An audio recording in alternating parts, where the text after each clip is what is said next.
At number 10, when thinking of white boys that got officially sanctioned into the Crips, you can't make a list without mentioning Chief True. The Carrot Top Demon of Nashville had built up a reputation as a crashout that was always under the influence of mind-altering substances. And as you guys will see, this ended up being his downfall. Right now, in case you haven't heard, the streets of Nashville have been super turned up, and it's been like a war zone in certain areas that are overrun with gang violence. Now in custody, connected with a shooting that killed one man and left 10 others injured near TSU's homecoming. Unfortunately for those living in Nashville, certain areas had turned into Memphis, and this was the environment Chief True was growing up in. Friends and family say that from a young age, Chief True was obsessed with Chicago drill. And even though his family was lower middle class and he had some options growing up, all he ever wanted was to join a street gang. Because he was a white boy in the deadly streets of Nashville, he stood out like a sore thumb, and because of how active certain areas are, the last thing you want is to stand out. It was a violent weekend in Nashville after gunfire rang out outside of TSU's homecoming events off campus on Saturday. 10 people were shot, including children. One adult did not survive. According to Metro Police, 5 individuals, including the deceased victim, all have local gang affiliations. Nowadays in Nashville, everyone is gangbanging, and this presented the perfect opportunity for this scrawny little carrot top to join a gang and achieve his lifelong goal. For a while, life was great for this young man. He was living out his wildest fantasies and everything he used to dream of back in the day when he was a kid watching King Von all day in his bedroom. And now that lifestyle he looked up to had become his reality. He was riding around with blickies and was in an official and respected Crip street gang, and he was on top of the world. But on August 21st in 2021, everything would come crashing down for the Carrot Top Demon of Nashville. Officers get a call for shots fired and head over to Chief True's apartment complex. And when they get there, Chief True confronts them by aiming a loaded strap at them. This situation could have really gone deadly, and he is lucky to still be alive. According to news report outlets, after screaming a bunch of crazy threats towards police, he eventually surrendered and allowed them to take him into custody. Shout out to the officers for showing restraint. This officer could have easily caught a body, and nobody would have blinked an eye if you aim a strap at a cop. They then have the green light to start dumping. But this cop showed a lot of restraint. But once inside the cop car, while speaking in a very slurred voice, the Carrot Top Demon starts crying and embarrasses himself as he comes to terms with the fact that he might have just ruined his life. This was a serious felony that he had just committed, and by crying in the car and looking like a punk, this severely impacted his street reputation. You ain't trying to do that now, bro. Oh, come on. On gang, bro. I got you right here. What it is, you talking all that raw. What it is, bro? I ain't trying to hear nothing. On gang, you talking about 100K. You just made this on. What it is, bro? Let me right here, bro. Here, bro. Let's get with it. Let's go. I'm finna drop you and leave you here on the 2. Man, let's go. This was a very dangerous situation Chief True had found himself in, but luckily there was cameras recording the entire confrontation. The cameras! Hopefully Bro can start to focus more on trying to stay alive and out of jail and less on trying to be the Carrot Top Demon of Nashville.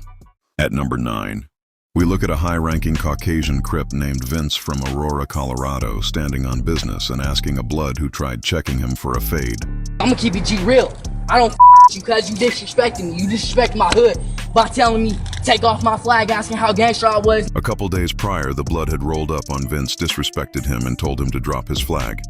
You lucky on that day I was acting cool, cuz I told you I ain't got time for that. But at the time, the white boy was busy, but right now he has all the time, and he wants that smoke and is ready to throw hands and scrap it out like men. Today I got time, cuz. After calling out the blood, Vince starts walking away, but continues barking at the blood and calling for a fade. It don't matter, pistol gang. Right. But for Vince, after getting his courage up, he turns back around and starts pressing the issue again. Right. Come on, man, got your cousin right there.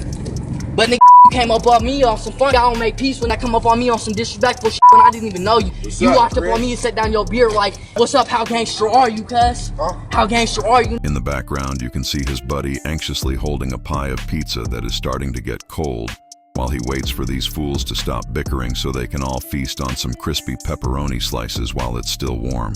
I'll show you how gangster I am. You can drop off your kid and run my fade. The big bad Caucasian goon calls out the blood once again for a fade, and the blood continues tucking his tail and refuses to throw hands. my face. You ain't hearing it. Exactly. Exactly. After checking the blood, Vince walks away with his chest held high like a G. Exactly. I go hard, cuz you don't want to with me. That's all I can say. Unfortunately, we never got to find out what happened to that legendary pie of pizza and whether, or not, they got to feast. Unlike a lot of the suburban goons we cover on this channel, Vince was actually from the hood, had grown up in poverty and joined a gang because that was what everyone else in his neighborhood was doing. And he became a product of his environment. Tragically, at only 22 years old, he was blicked down outside of a store. This is not fair. Over the past 6 years before his tragic death, he was homeless and couch surfing at his buddies' houses. He had lived an extremely rough life.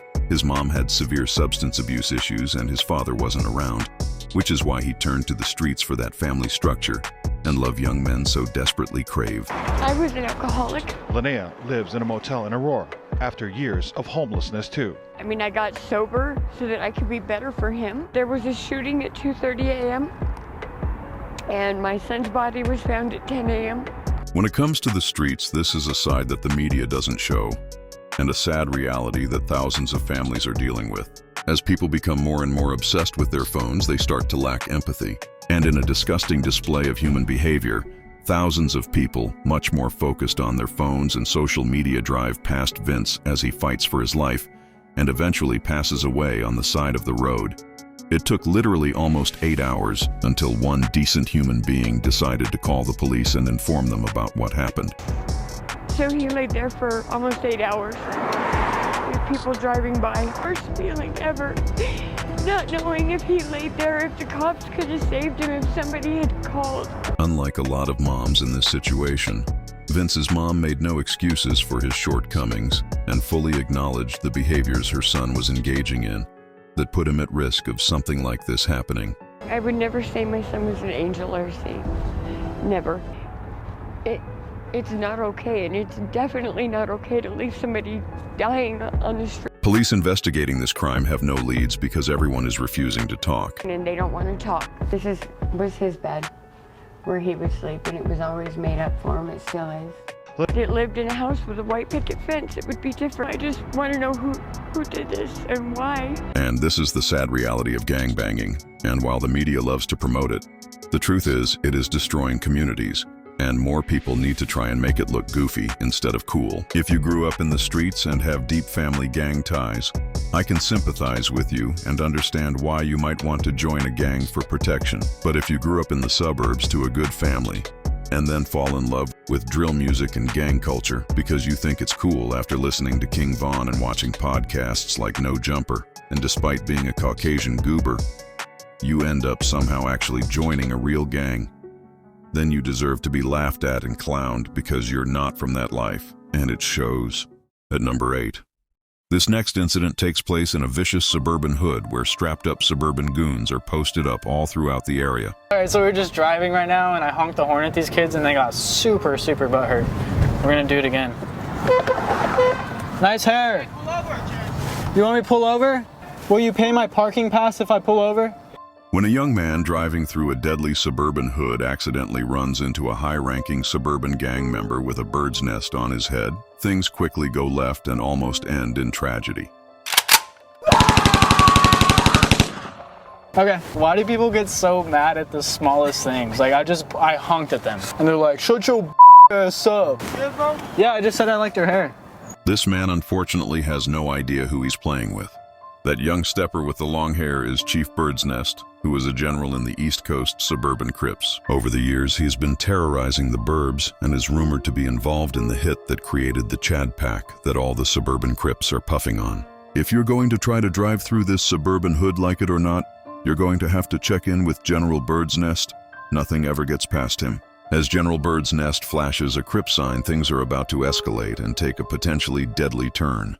Nah, bro, we don't do none of that around here, bro. Yeah, we're trying to find this guy named Roderick. He's a homeless guy. We're trying to take him out to lunch. Oh, for real? Yeah. We don't do none of that. Unfortunately, the young man was unaware of General Bird's Nest's strict rule that nobody is allowed to help the homeless in his suburban hood. What's up? You came up to us. Pull over.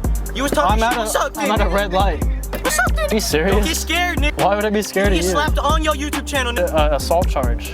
Oh, for real? Yeah. Assault charge me. I will. Hey, please.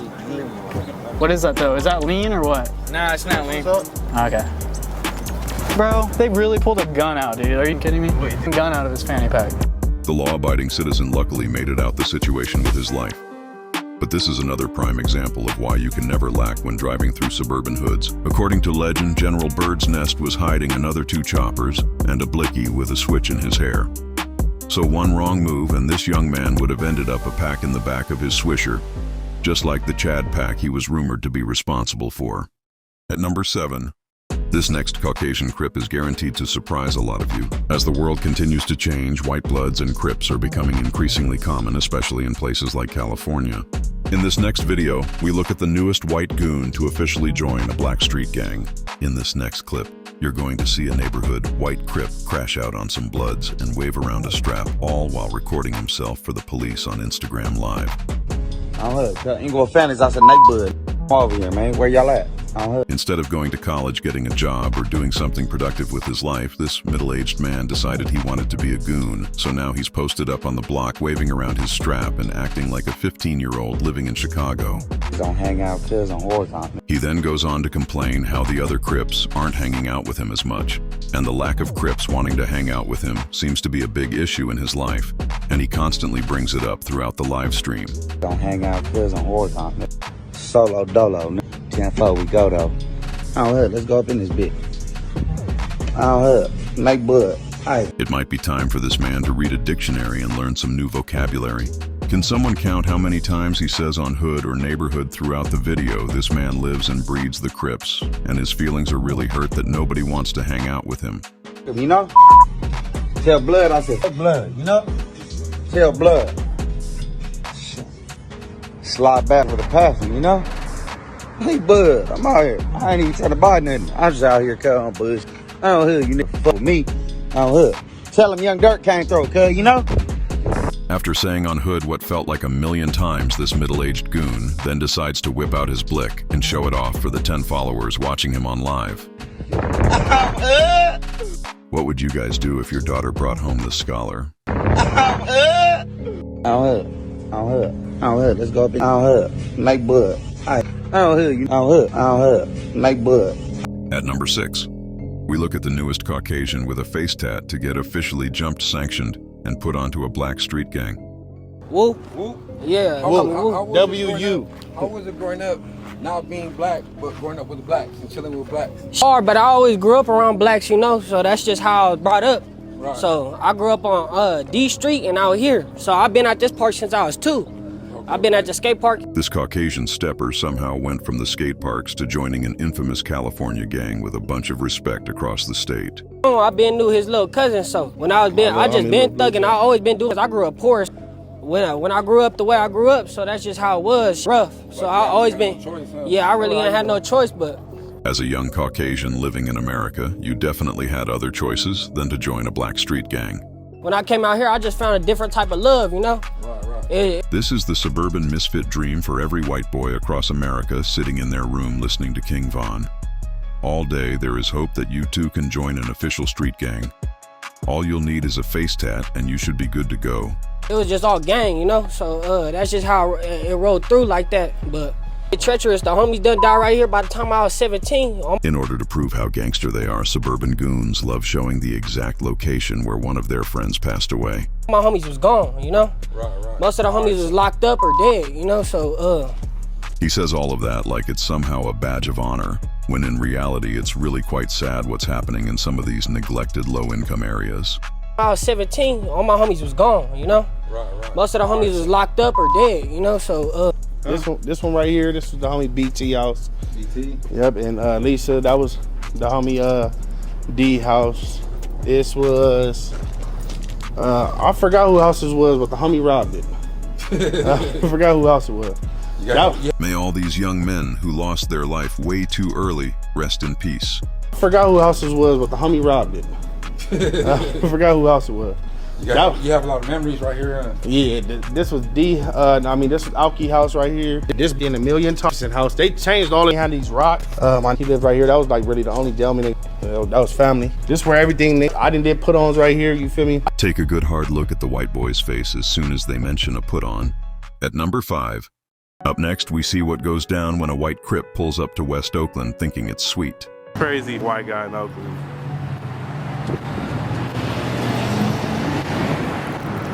While hanging out in some of the most dangerous parts of Oakland, a local resident sees a white guy that clearly doesn't belong walking around, and the local resident decides to take out his phone and start recording the white guy to see what he is up to.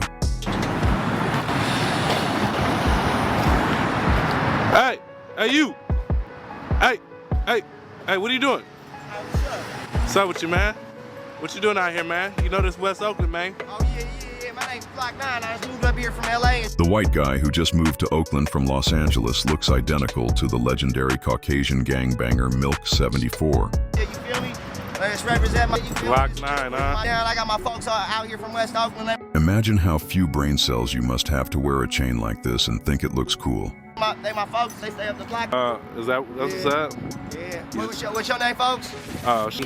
Crazy Plump. Okay, yeah, I'm just doing my rap. They call me Block 9. The only one that calls you that is yourself when you're dancing around in the mirror listening to King Von. Just out here waiting for my folks to pick me up. Why is it that Caucasian gangbangers never have cars? These guys are always bumming rides. Oh, that's what's up. Yeah, I got my folks up the street and I be strapped up. Why would you tell a random person that you just met minutes ago that you are illegally carrying a firearm? I can guarantee that this guy does not have a permit to carry. I'm from LA, like I used to stay in Compton, but... How many times is this guy going to say that he is from LA? LA, like I used to stay in Compton, but I be back and before, like over down to San Diego. Yeah. You know what I mean? Oakland's a stop. Yeah, rep that shit. You down. I ain't never seen too many white people out here, but that's what's up. In the background, a couple goons are looking at this goofy white boy like food. West Oakland. Yeah. Get this posted up. Just telling the school how I'm doing my rap. What's your name? My name's Rick. What you doing out here, white boy? This is West Oakland. As soon as the goons roll up, notice how Glock 9 goes back to referring to himself as Rick. My name's Rich. Rich, what's going on, bro? My name's Richard. My mama gave me this. My mama gave me this. What was your mom possibly thinking when she bought you a chain like that? That thing looks so heavy it's probably giving Buddy back problems. I thought bro was strapped up, but apparently that was all cap. I'll take it off. Right in the middle of the robbery, one of the goons figures it's the perfect time to take a sip. So he casually whips out his bottle and takes a swig of some liquor like it's just another day. Take it off. I didn't do nothing. These guys are actually doing this man a solid by taking the hideous chain away from him. You know, hey, my name's Rich, man. This is all I got. What is with you, bro? Nah, he ain't with me. I don't know that. Hopefully he was able to make it out of the situation without sustaining any serious injuries.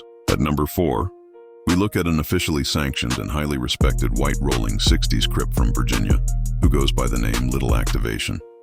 Look at the homie kid, tell him kid, y'all know the truth. Neighborhood, ass gang. And this is why you can never judge a book by its cover. If you saw this kid walking down the street and he told you he was a rolling 60s crip, most of you would think he was lying. And because of that, bro ends up recording his entire initiation process so he can prove that he really is a white crip. Yeah, you know the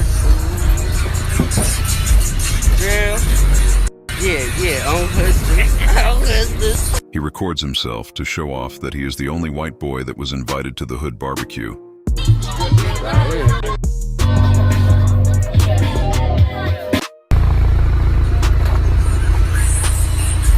This white boy goes through crazy lengths to prove that he is really a crip. And every time he is out with the other members during his prospecting process, he records every interaction he has with the gang. He records himself in the car with high-ranking members. Neighbors to the mother neighbor. I just picture Mr. Six, so know the truth. As soon as he gets to the trap house, he starts recording so he can show off for all the other little white goons.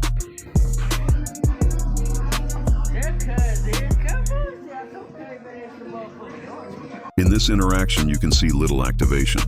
The white crips sneak up behind one of the members and record him grabbing a beer. Neighbor! initiation period, whenever Lil Activation got a buddy from his gang to drive all the way to the suburbs to pick him up to drive him to the hood, he would always make sure to sneakily record his buddies in the back seat. Whenever Lil Activation would go to a buddy's house, he would always make sure to record himself outside the crib to show everyone where the gang lives.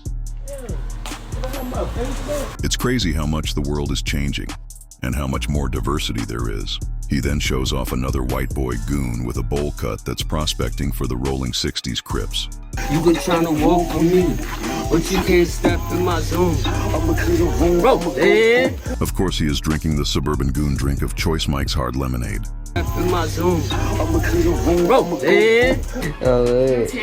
In order to show off for all the other little white boys in the suburbs, he takes photos with every gang member he hangs out with. To prove that he is really a Crip, he starts recording all of his FaceTimes with some of the most high-ranking Crips in his gang. Unlike the other Crips who were living in poverty and going back to broken homes in the hood, Lil Activation didn't live anywhere near the gang, so he would have to get on trains or Uber back to the suburbs after a long day of kicking it in the hood with his gang. You just press it. It's split support.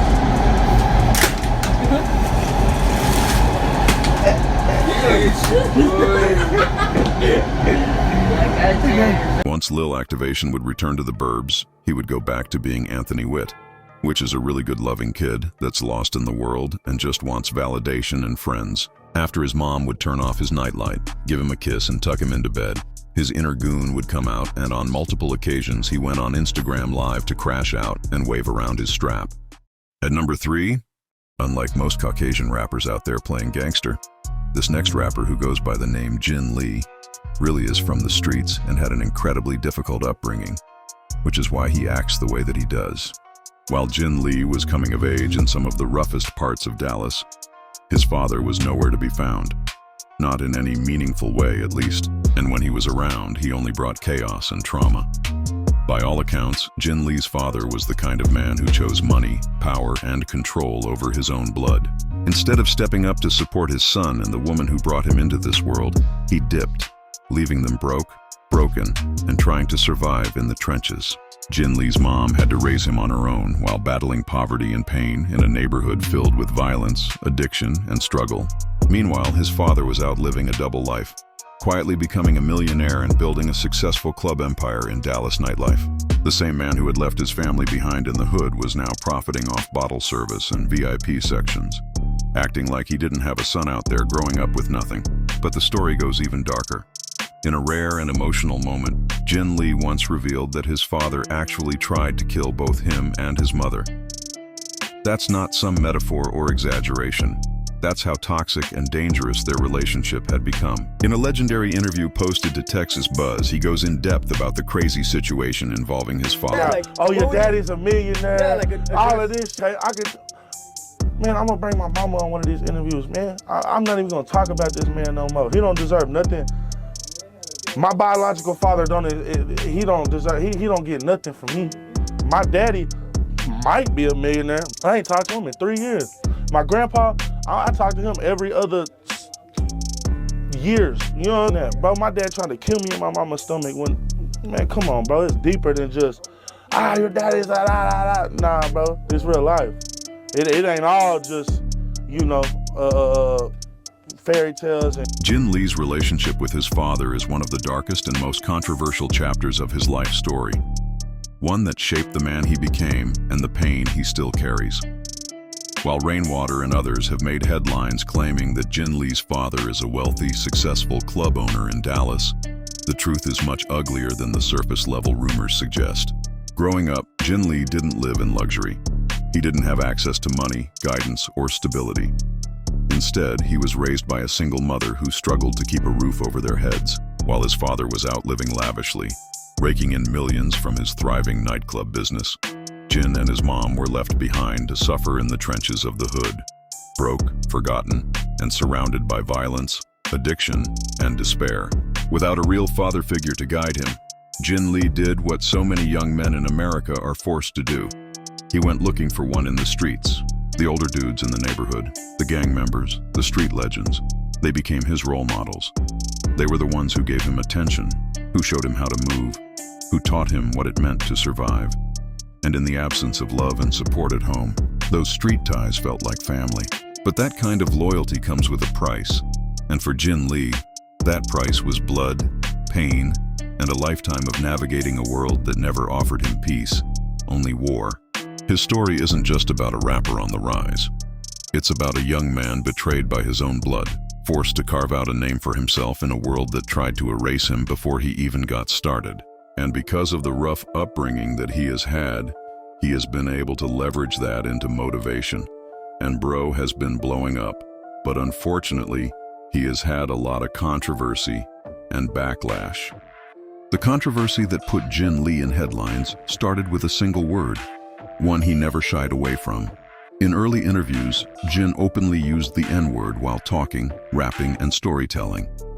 But it wasn't until he said it on camera during a live stream that the blowback hit hard.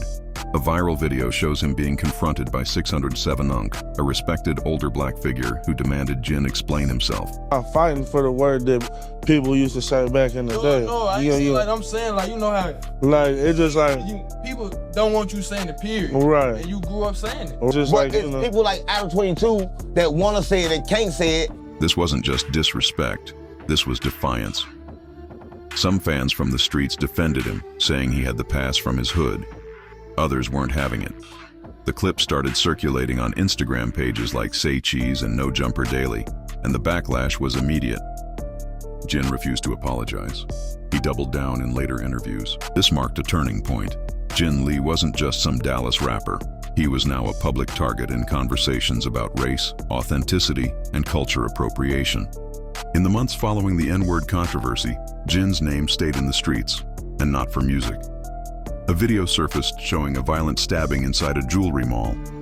Yo! What's up? You ain't got enough 50 feet! Go ahead! Go ahead, yeah! I bet you ain't I just whooped Ginn Lee, bitch. I just whooped Ginn Lee in the mouth just now. I just whooped this. Stop playing with me. Stop playing with me. You just got whooped. Every time Ginn Lee want to get active, man, I get phone calls from this person, that person, bro over there from that side. Man, quit calling me and get active, bro. I'm talking about any and every situation I done been in since the rap star. They want to call my phone, tell me to calm down. Get active, bro. To call me out for a fade. Don't even want a fade booze. You ain't want that scratch with Poncho. But you gonna go on No Jumper talking about Ginn Lee. Man, that, man. Last talk on me what he did. Went on live and apologized. Oh, he the homie, he the this, he the that. Man, quit playing with me. You play with my name, you gonna find out who I am for real. 6-0, crip. Oh yeah, Adam, one more thing too, man. If you keep bringing my name up, bro, just bring me up there, bro. You want me up there so bad. You keep bringing my name up to these, man. You put me in their face. What you talking about? Here go Ginn Lee right here. Y'all got a problem with what he say or what he do? Yeah, do it that way. What you talking about? Details vary depending on who you ask, but Ginn himself later broke it down. He says he was inside the spot when he beat up an op. Then his wife came to the rescue and pulled out a knife and stabbed him in broad daylight. Footage from the aftermath shows Ginn bleeding but refusing to fall. He later went live to speak on it. They got me, yeah, but I was standing. I ain't run. I ain't cry. I walked up out of there. That's what makes me different.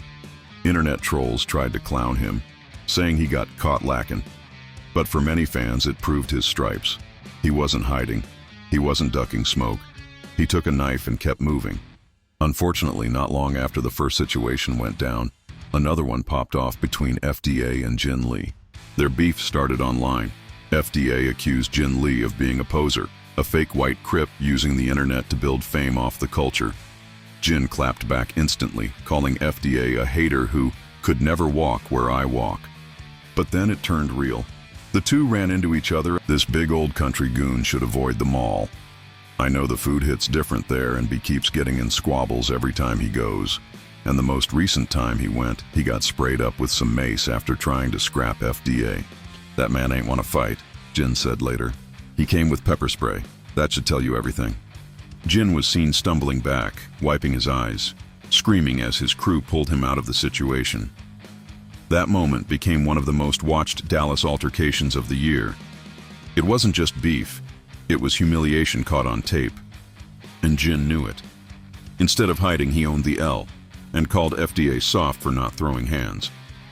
At number 2, we look at a legendary Caucasian demon that recently got officially sanctioned and jumped into the Crips, a street legend who goes by the name Young Draco. Draco, what's good, bro? You got the fit on, bro. Yeah, bro. I was Damn. at the airport. What you doing at the airport? Just taking pictures. My buddy knew the code on a padlock to a hanger with some PJ. shit. Yeah, Okay. This legendary white boy has been grinding for years to try and make it out the burbs. I'm like, yeah, she's fine. Okay. Wonder when she'll be mine. Right. She walked past. I pressed rewind. Why you do that? To see that one more time. Oh, Hey. And I got the soda. The Remy boys, they ain't know us. Right. All fast money, no slow mo. Zero. Them boys can't control No, us. they can't. Yeah, man. Bro, how you think it is? I had a dream last night. Recently, this legendary Caucasian has been beefing with a rapper who he claims has a little extra sweetener in his tank. Tyler, the Creator. Come here and defend my boy Ian. Tyler, the Creator, spit out some shit on him. Bro, you make music for weirdos. Like, you paint your fingernails. Like, you gothic rap. I don't even know if you rap, bro. Like, shut your up. Like, that's Ian. He hard. You know, he ain't mocking nobody. Are you insecure enough to call him out for making some good? Oh, you so 2017, bro. You a Lamron. Tyler, the Creator, hey, you know, that's your fans. You know, that ain't me. You know, that ain't Draco. That ain't Ian. Just because we popping and mad about it, you know, that's what it sounds like, bro. If I were you, I'd keep your mouth shut. On game. Hopefully somebody will have an intervention and get between these young men before bodies start dropping in these streets. This could be one of the fruitiest gang wars of all time. This man has been getting a lot of motion, and a lot of his fans believe he will be the next white boy to blow up. I gotta come out here and talk about the twerk I hit. Yeah, that's what I mean by motion. Like, I started seeing that blow up, and I was like, hey, where I hit that, they get a video of me. You know, I like, cause yeah, it's more all in the hips, because, you know, once again, I ain't got the length, I got the girth. And I feel like for all the boys with the girth, like, you know, the girth gang, twerk gang, you feel me? Draco, B. It's tough being a famous Caucasian rapper with all the fame and clout this young man has. Sometimes his shows get way too packed. And my shows, they get really packed sometimes. It's hard because the show must not always go on. You know, why we ain't talking about how the Astro world, so many people, you know, that's weird. They only reported like 8 of those. And I swear there were like 100. That's the thing, is like, you never know like who involved, or like Illuminati or something, because, you know, that's where I think it boiled down to. I don't want my label to get mad at me, you know, Boondocks Records. That's the thing, is we got more to unpack here, but Cactus Boys too, solid listen so far. The voice, the swag, the look, young Draco has gotten it, and is a much greater specimen compared to the average male. Because of his good looks and clout, young Draco has quite the reputation with the ladies. Bro has been cracking all the baddies in his area. I like how I hit so many like baby. Yeah. You know, I'm slaying, but like, I ain't packing like DeMarcus and Jamal. I ain't got the length, I got the girth. When I'm in that stroke game, you know, it's like, you know, I like Jackrabbit. People ask, you know, what's motion, twin? It's like, first of all, you ain't twin. Second of all, you ain't got motion. It's like, it's more like you're born with it than you're taught it, you know? Because the first time I did it, well, I was like 12, I was beating it up. Imagine your girl getting cracked by this guy. You would never be able to look at her the same knowing this stud muffin put pipe in her. Yo, what's up, bro? You notice anything different about me? Nah, not for real. What's good? I mean, take your guess. Oh, okay. Those are clean, bro. Bro, where'd you get those, bro? It's out here at the stove. Mr. Smoke. What'd you spend on them? I spent like 50. Walk my ass to those 50s. You feel me? It's like, you don't even realize how much bread I be having too when I pop out these. Like, in addition to skits, I told you, like, I've been blowing up all night. I think I'm about to make it. This young man is on fire and he is next up. Hopefully he can make it out the burbs before he gets chipped by a jealous rival. In order to make enough money to invest in his dream, young Draco has been trapping illegal substances. In this next clip, we get to see young Draco posted up on the block with some homies selling work for the low. Are you 31? 31. Oh, Rocco, you older than I thought. Damn. And Spike 25. He always been little bro. He the youngin'. He the youngin'. You trying to buy or what? Nah, not for real. I just want to see what y'all up to. I heard they were back, bro. Yeah, they're back. We back. Spike, How you chilling? Spike? Yeah. He's got PTSD, the post-traumatic Down syndrome. Yeah. So from the cell, but he's chilling. We got, hey, rainbows and butterflies. Remember? Y'all trying to get like food before we go, or like what we doing with the girls? Eat some womps for lunch. Okay. Yeah. Okay. Like 2. Well, are we taking like pictures with the girls before? Like their parents gonna be there? Like are their parents gonna be there? Like we gotta worry about all that. No? Nah, we just having the pre right here. So okay. If you try to pull Spike, you gave me bread already, bro. Let's hope bro doesn't get caught by the feds. According to legend, he's been flipping pounds of work. Hey, Draco, what's good, bro? What you doing this summer, bro? Bro, we rapping and trapping. Okay. Listen, so picture it. We get a pickup truck and we just swear that hoe around the country and we spike it Rocco. Nationwide. Yeah, it's like there's so many markets that are untapped where nobody's selling. Like who's selling in North Dakota? Nobody. Untapped. Okay. It's like South Dakota. Nobody.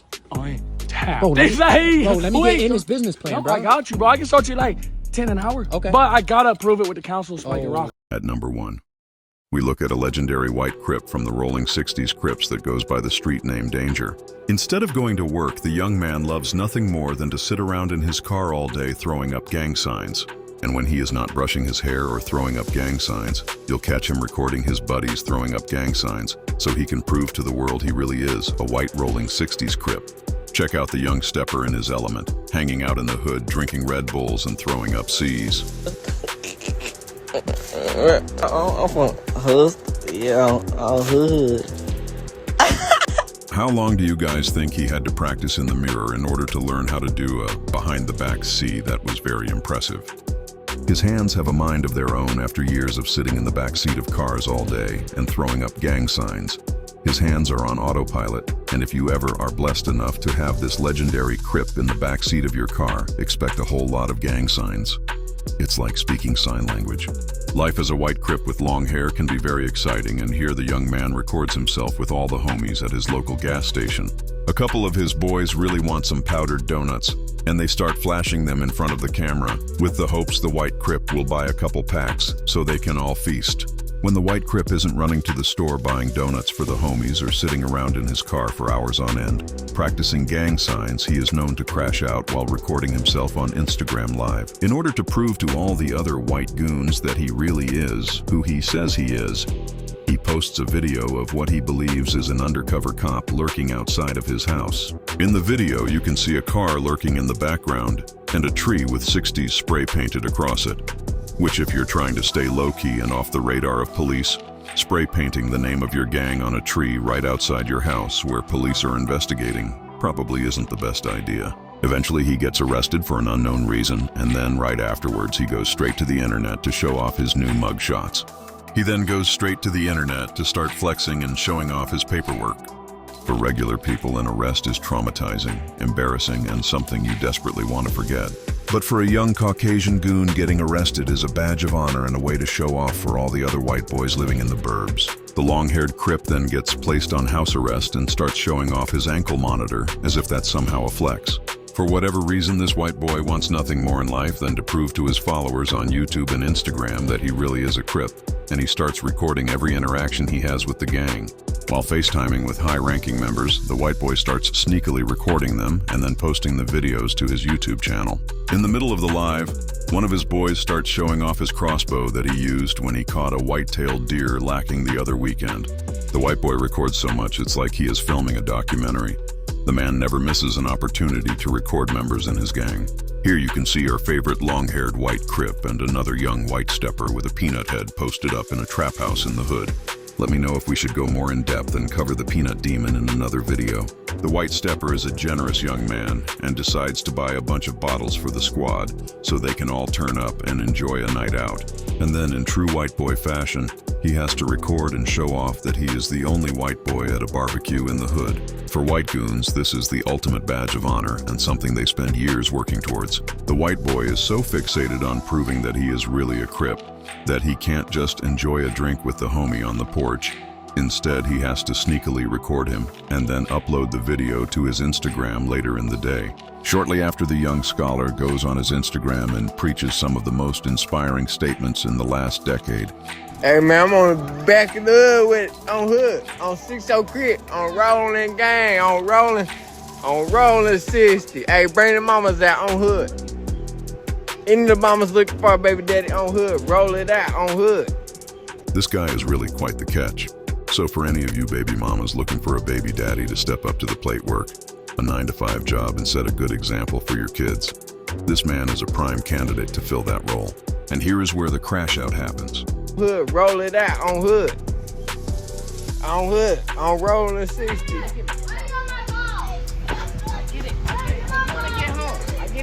One of his buddies gets in his car drunk, and his friend, who truly cares about his safety, approaches the car and starts explaining to him why he shouldn't drive while intoxicated. When I get home, you might got shit to do. Look at me, bro. No, I don't really on rolling 60. While his friend is explaining to him the risks of drunk driving, the goofy white crip keeps talking over him, yelling on rolling 60s. Look at me, bro. No, I don't really on rolling 60. On rolling 60. On rolling 60. Drunk, all right? Listen, I'm drunk. I'm drunk, but listen. All it takes. This is exactly the kind of friend you want in your corner, and this young man should be applauded for his actions. I'm drunk, but listen. All it takes is. Will you unlock the back door for me? No. Unlock the back door for me, my like. The white crip, who has absolutely no care for his friend's well-being and safety, starts laughing and instigating the situation. No. Unlock the back door for me, my like. Guys, it's easy time up. Go home until I know for a fact that you won't be able to get home. Test me on anything. I think we could all use a friend like this in our lives. Test me on anything. That's right a now. thing. Let me get the back seat. I get in the front seat, mother. I get in the front seat. The white crip seems to find the idea of his friend driving drunk and putting his life in danger to be absolutely hilarious, and he keeps encouraging the situation.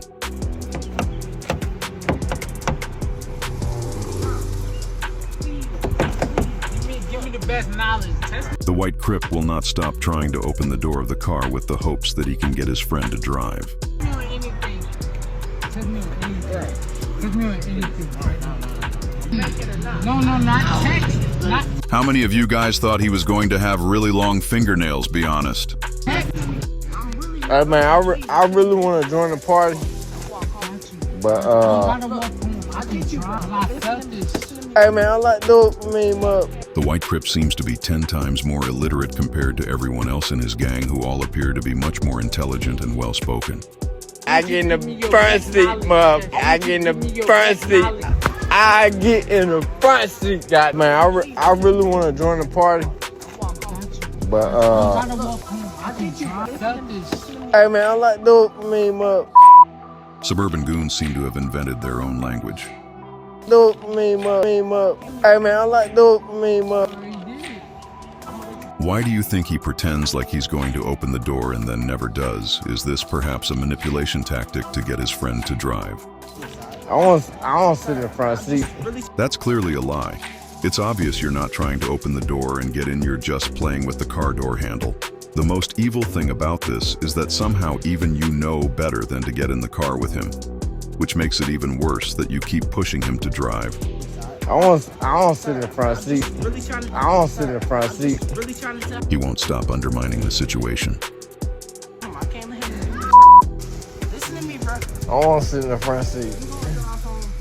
I want to sit in the front seat.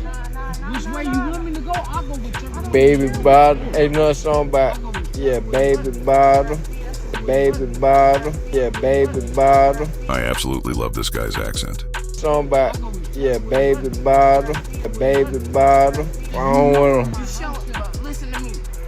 You showing me that you want to get going. Man, let me in the front seat. What I tell you? Nah. His friend is really trying to look out for him. And I'm telling you, bro. I know, and this is me You not fighting thinking guardian about it, angels. though. You not Nah, let's go. Right now. You not thinking about it, though. Let's go. All right. Let's put it like this. You go home right now. You go down that state. Or you go left or you go right. It don't matter which way you go. Hey, let me in the car, bro. Let's The white crip strikes again. Hey, let me in the car, bro. let's say that. Bro. That'll make it home. But let's We let me in the car. Let's say. Nah. Matter of fact, let him roll his window up a little bit. It's already against law. Next, his friend looks out for his buddy and takes his keys so he doesn't put his life at risk on the road. I don't want him to Hey, on kid game. He ain't like that. And if he get like that, bro, I'm just chilling. You know, I don't want you going home. Let roll go home. For the white crip, he's looking at these guys like it's a game of Grand Theft Auto. and he has no regard for their safety or well-being. He just thinks it's funny watching his friends crash out and make poor decisions. Let bro go home. Let bro go home. It's kind of crazy just how persistent he is with trying to get his friend to drive drunk. Listen to me, bro. No, listen to me. Bro, let bro go home now. Hold up, Cam. Okay, bro. I'm trying to tell him some real Right, go ahead. Is it just me, or does this suburban goon's voice sound similar to Kermit the Frog? Ooh, are you wearing a Kermit costume? No. What do you mean, no? I'm the real guy.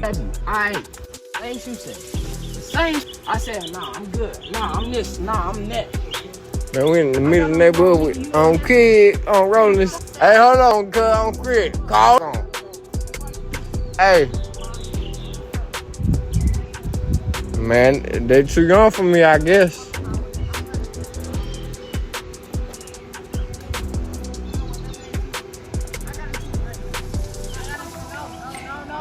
His loyal friend is still out there, pushing for his boy to not drive his car.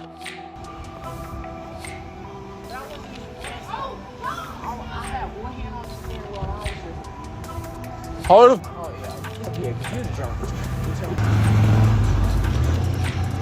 Alright, preach to him, my brother. Yo, knowing that it's just right there with I Hey, No. I'm ready to drive this. His friend, who clearly recognizes the danger, knows that if he allows his buddy to drive in this state of intoxication, that could be the last time he ever sees him.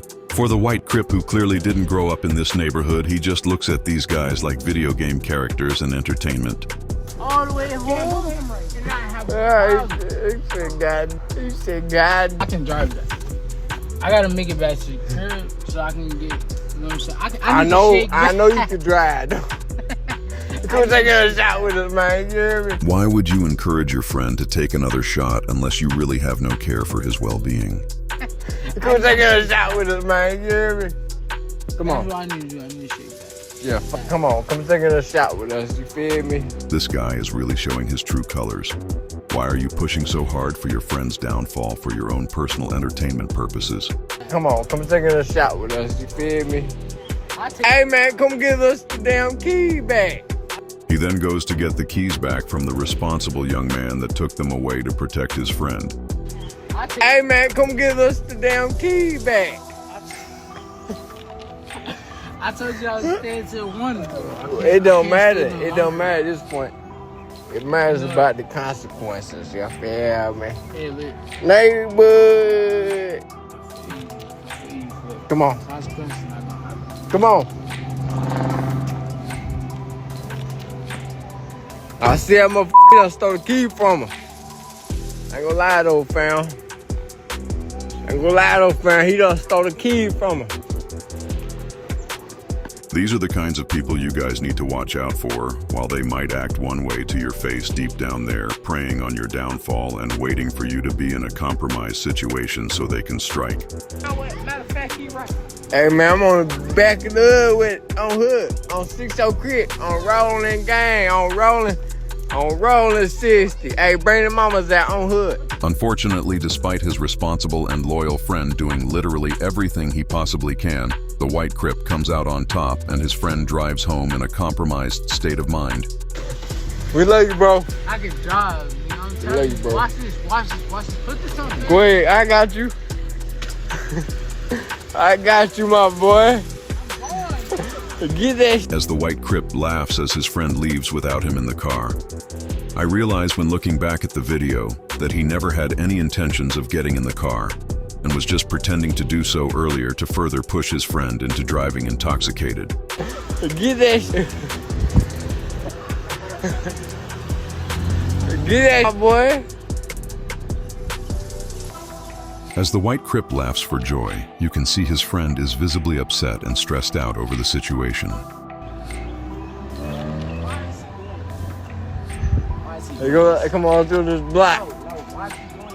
Come on, walk up the street. Yo, hold on. How old is you, girl? As he walks around the hood looking like a complete clown with his friend visibly upset with him, he starts barking at a young lady. How old is you, girl? Girl. There's only so much a man can take, and the responsible young man reaches his breaking point and snaps on the white crip. Yo, Really, shut the